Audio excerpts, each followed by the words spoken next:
شیعہ عقیدہ اثنا عشری شیعہ اثنا عشری عقیدے کے مطابق امام مہدی علیہ السلام پیدا ہو چکے ہیں۔ آپ علیہ السلام امام حسن نصری علیہ السلام کے فرزند ہیں۔ آپ 15 شعبان 255 ہجری کو سامرا عراق میں پیدا ہوئے۔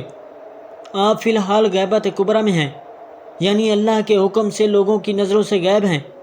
ظہور کا وقت اللہ کے علم میں ہے، اور جب دنیا ظلم و فساد دعائے فرج کا مفہوم۔ اے اللہ اپنے ولی امام مہدی علیہ السلام کے ظہور میں جلدی فرما۔ سنی عقیدہ اکثر اہل سنت علماء کا عقیدہ ہے امام مہدی علیہ السلام ابھی پیدا نہیں ہوئے، وہ آخری زمانے میں پیدا ہوں گے۔ ان کا نام محمد بن عبداللہ ہوگا، اور وہ رسول اللہ صلی اللہ علیہ وسلم کے خاندان سے ہوں گے۔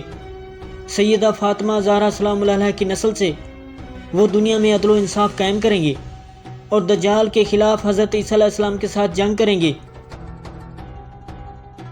نتیجہ، اگر آپ شیعہ عقیدہ رکھتے ہیں تو امام مہدی علیہ السلام موجود ہیں مگر غیبت میں ہیں۔ اگر آپ سنی عقیدہ رکھتے ہیں تو امام مہدی علیہ السلام آنے والے ہیں اور ابھی پیدا نہیں ہوئے۔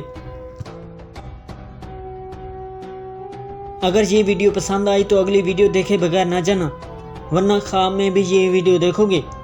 لائک نہیں کیا عجیب بات ہے، شیئر نہیں کیا اور بھی عجیب، سبسکرائب نہیں کیا ناقابل یقین۔ جو بھی اس ویڈیو کو لائک کرے، کمنٹس میں اپنی رائے کا اظہار کرے اور سبسکرائب کرے، اس کا نام اگلی ویڈیو میں آ سکے۔ محترم ناظرین گرامی، چینل کو سبسکرائب کریں، لائک کریں اور اگلی ویڈیو ضرور دیکھیں، ورنہ مزہ نہیں آئے گا۔